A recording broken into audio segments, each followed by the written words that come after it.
Congratulations!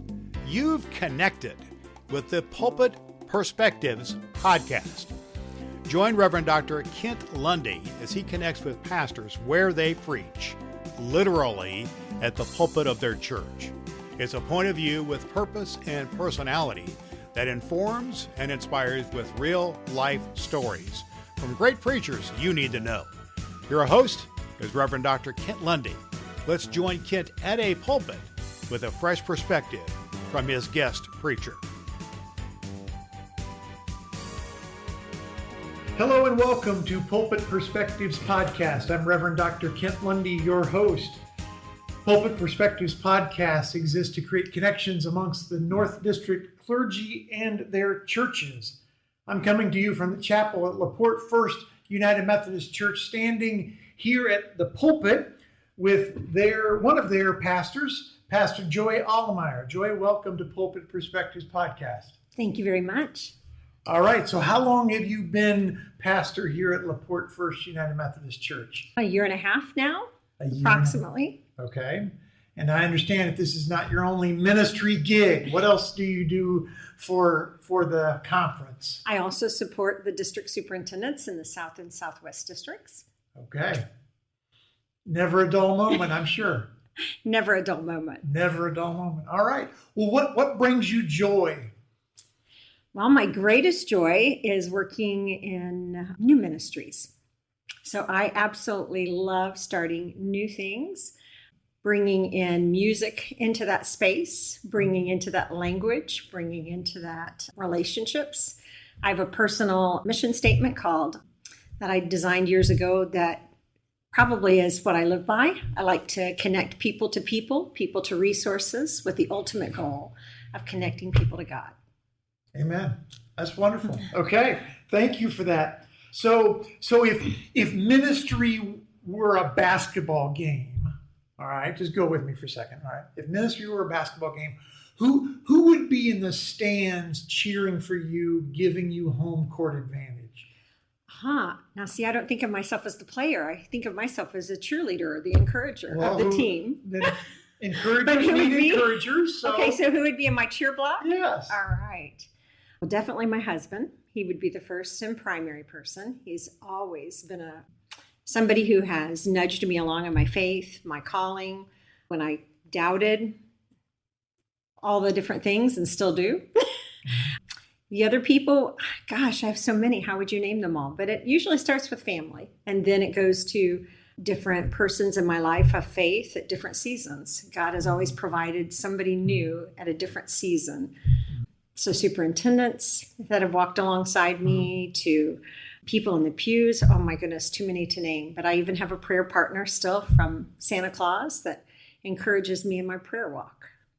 Okay, so such a great cloud of witnesses, we'll say, I do. Giving you home court advantage. I like it. Okay, so where do you go to recharge? Oh, I go with people. So I'm one of those extreme extroverts that most people don't believe until they're around me. I get my energy from other people. So one of the hardest things for me is being in a virtual office, because even though I connect through people on the phone and in prayer, it is not the same as getting your energy from being with you. So I literally recharge, like last night, Wednesday night. I was with children and adults. That's a mixture of our Hispanic church that meets here and our church, doing music and trying for us to learn Spanish and English together at the same time. Following that, I did harp lessons with a couple of adults. And after that, then I was here for Bible study. So I left on a high. I was like so energized, it's hard to go to sleep. Wow. So your energy comes from other people and the connection between. Yeah. Yes, I'm an extreme introvert. I steal your energy. So if you're an introvert, I'm sorry. You're going to leave here tired. Well, that's all right. Don't apologize for how God has wired you up. So, okay, good to know. That's a great, convenient, and unlimited resource by which you can be recharged. Absolutely. There's always a person around to connect with. I like it. Mm-hmm. Awesome. Okay. What's your go-to Bible verse? So we have a family Bible verse that we decided years ago, which of course is from Proverbs, which was trust in the Lord with all thy heart and lean not into thine own understanding, but in all your ways acknowledge him and he will direct your paths. But individually would probably be something from Philippians. I'm not sure which one I would choose though, because I'm always somebody with my name, counting it all joy, trying to count it all joy. So I don't know. That's a good question. I think it changes with the seasons. Okay. I tend to be more of a person who thinks in songs than in scripture. Okay. All right. So what song are you thinking of now in this season? Well, my lifelong song has always been Trust and Obey. Okay. Trust and Obey. And that definitely came into play with moving here. Coming from the south part of the state back to the north part of the state and leaving behind grandchildren and children and familiar relationships and knowing that I had to trust that God knew best, but also leaving behind having just buried my mom. So there was great sorrow. So I was leaving behind lots of things to enter into a new time of ministry. And you have to work through that while at the same time it can coexist with the joy of meeting new people, of re-experiencing culture that I was missing, that I grew up with. So. So your journey. What I get in touch with is you're journeying from a wilderness to a new day of ministry. Absolutely. And you're leaning into it with everything you got. I'm all in, as the bishop says. I've got both feet in. I'm all in. All in. No better place to be. Absolutely than not. All in. All in. Yeah. Okay. Wonderful. So when did you know you were called to vocational ministry? Wow, we wouldn't even have enough time to truly talk through that struggle that I have. So I've always known, I came from a different faith background. So I came from a more fundamental background where women were not preachers. So that part of this has been a real big struggle, overcoming. It's a constant battle. However, I've always known I was called to be a missionary. But in the denomination I grew up in, we had home and foreign. And as a young teenager, I thought that was going to be foreign missions, but I quickly learned it was home missions. It was being a missionary where I was on the home front. And then the call to actually serve as a pastor, I've been fighting that all the time I've been doing this. And the only reason I ended up even trying it was because my husband at a very young age ended up in the ER. And I called the lay leader, and I wasn't Methodist enough yet to know I could call the district superintendent. And the lay leaders at both of our two churches were in their 80s. And the first one said, "Oh, I'm sorry to hear that, honey. I think you should do it," and hung up the phone. And I'm like, I can't do this. I can't preach. Me? And then I called the next one thinking she would fill in at both churches. And she said, "Well, what did Molly say? I assume you called Molly first." I say, "Yes, ma'am." "Well, what did Molly say?" "Molly said I should do it." "I think that's a great idea," and hung up the phone. I still was unconvinced. That was not for me. I should not do that. It's not a place of a female to be in a pulpit. So I said to my mother-in-law, "What am I supposed to do? She's been a Methodist all her life." She didn't tell me there was a district superintendent I could call. She said, "You can and you will and you must do it." And so therefore I obeyed her voice and got up that morning and the next morning I preached a sermon. So, wow. And that led to other churches calling and filling in around the district and still fighting it and fighting it and fighting it to the point that when I came here, I still had not gotten licensed when I was in Southwest District. And so then I had two opportunities before me. I could be the CA or I could be a pastor, but my superintendent told me if I became the pastor, I had to get licensed, and I still wasn't ready yet. So I became his right hand in the office. But obviously, eventually I answered that call because here I am, licensed. Here you are. Here you are, full of joy and with a smile on your face, reporting for duty. Yes. I love it. All right. So pretend with me for a moment you're going axe throwing. Oh, I've done that. Oh, you have? Oh, yeah, I've done it. I've done it not only at a facility, but in somebody's backyard. Oh, did they know that? Uh-huh. Okay. Yeah, they built the fun place to play. Okay. Well, then you're going to be a natural for this question. Okay. So you're going axe throwing. All right. Who from the Bible are you taking with you to go axe throwing with, and why? Oh, wow. who am I taking with me? Well, I'm definitely taking King David when he was still a shepherd boy, because he had perfect aim with that slingshot. So I'm definitely taking him. And if I got to choose a second one, I'd probably take somebody like, Deborah, the judge, so that I could have accurate vision for judging, because one of the hardest things is discernment, to know why are you hitting the mark or why you're not hitting the mark. And so, those would probably be my two. There you go. I like it. You would run the tables on the tournament with the three of you. I would try. Absolutely. I'm competitive. I'm going all in. Okay. All right. Well, that's awesome. Okay. I like it. So what lesson have you had to learn the hard way? Which one have I not had to learn the hard way? Well, yeah, I'm right there with you. Wow. I think I have to learn everything the hard way.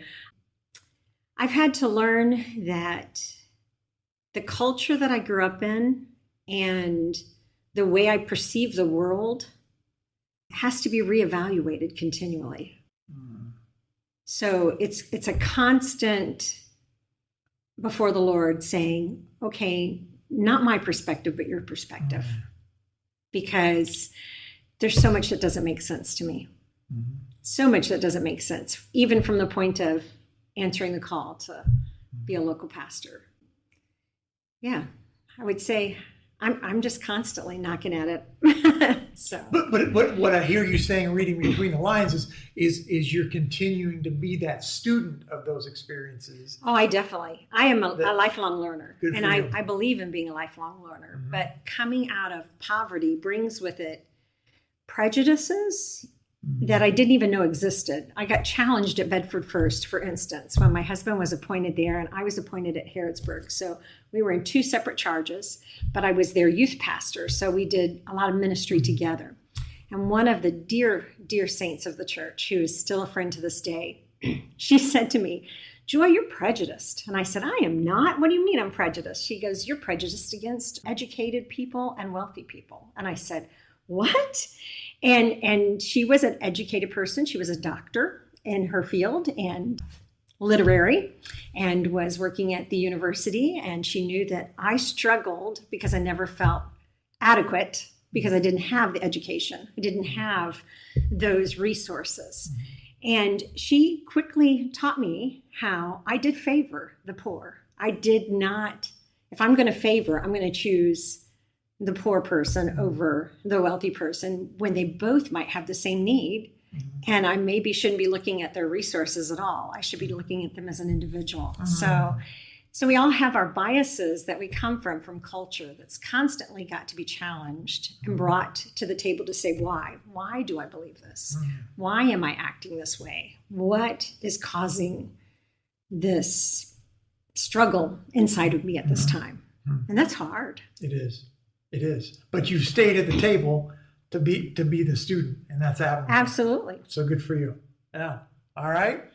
So what is an ordinary place that's extraordinary because of what has happened to you at that place? Well, currently it's my prayer closet. Okay. So when we came to this church, because of all of the turmoil and grief that I had been through with loss, lots of loss that I had experienced within a short time. And I was introduced through, it's a crazy route that it took me to, but eventually got led to the perfect prayer movement for me. And Pete Gregg, I think is how you say his last name, out of England, and the 24/7 prayer movement. And some of those things began happening and being birthed in my life. And some extraordinary things happened through that prayer life, that when I got here, I set up one of the closets as a prayer room. And it has a desk in it. It has a bulletin board. It's got books. It's got my ukulele that I'm learning to use during that time. And extraordinary things happen there. Just little nudges when you listen. And text messages to people at the right time. Learnings, insights where God meets you there. Tears, laughter, all kinds of things. So that's my kind of ordinary, extraordinary place. And then when people come to visit, they often stay in that bedroom, And one of the teenage girls that came to visit, she said, "Oh, I can't wait to come visit you again and go back. And that's my favorite spot in your house." Wow. So she would use that spot to go in and draw. She's an artist. And so she said, "Oh, I want a room like that." She's a family of 5 children. And for her, she just celebrated her 18th birthday. That is special to have that alone, one little closet that you could shut a door and block out the world. Yeah. So a nondescript place to usually store clothes. Right.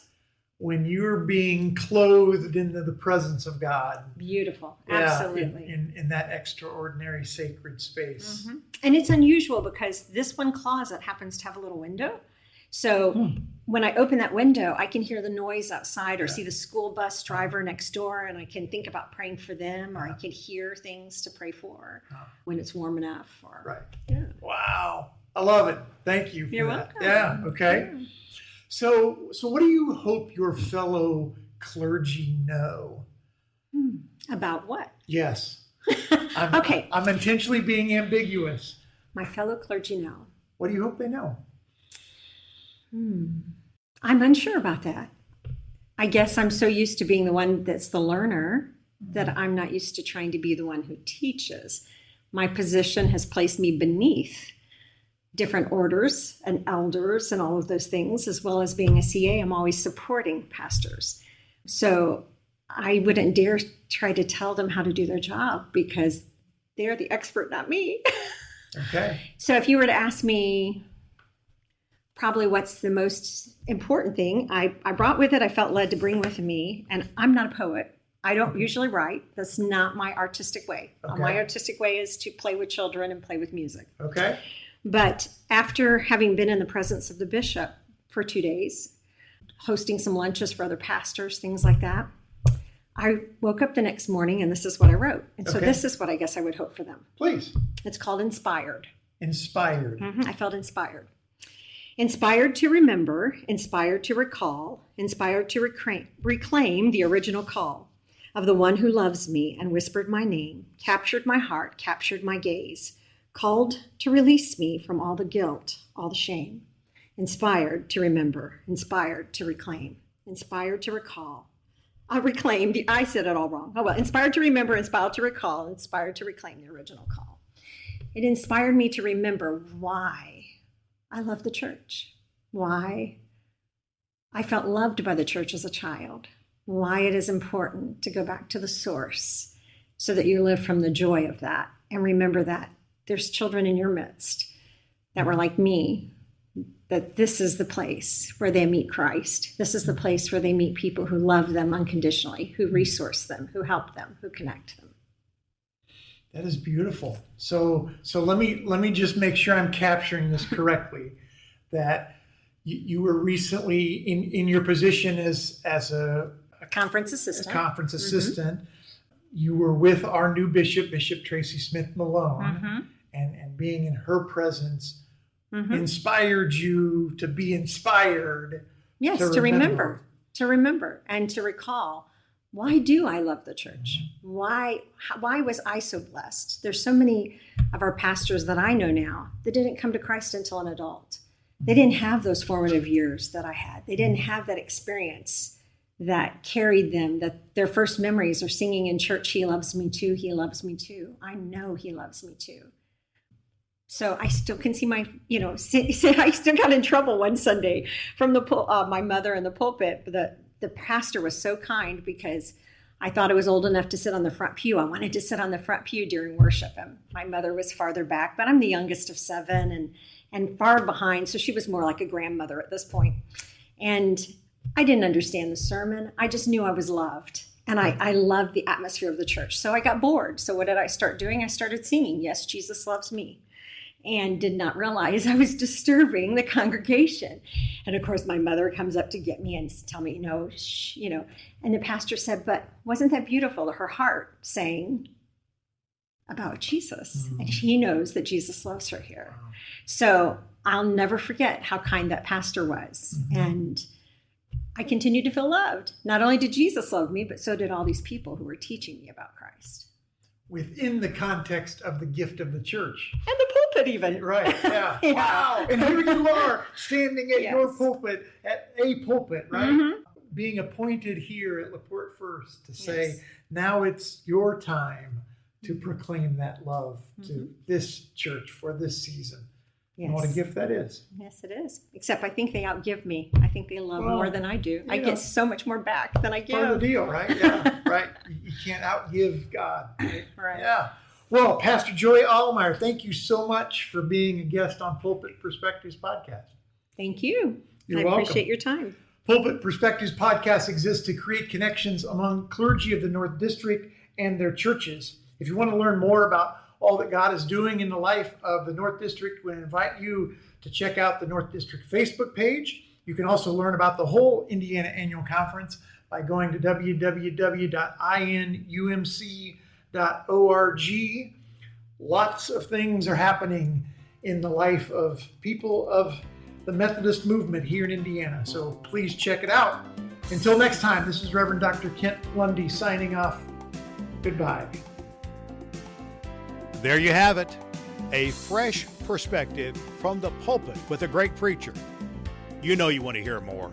You can do just that by connecting with Pulpit Perspectives with Reverend Dr. Kent Lundy on Apple Podcast and Spotify, where you can like and follow the podcast. What's more, you can spread the good news about Pulpit Perspectives in your church and with your neighbors. Plan now on joining Kent at the pulpit, where you'll meet another great preacher on Pulpit Perspectives.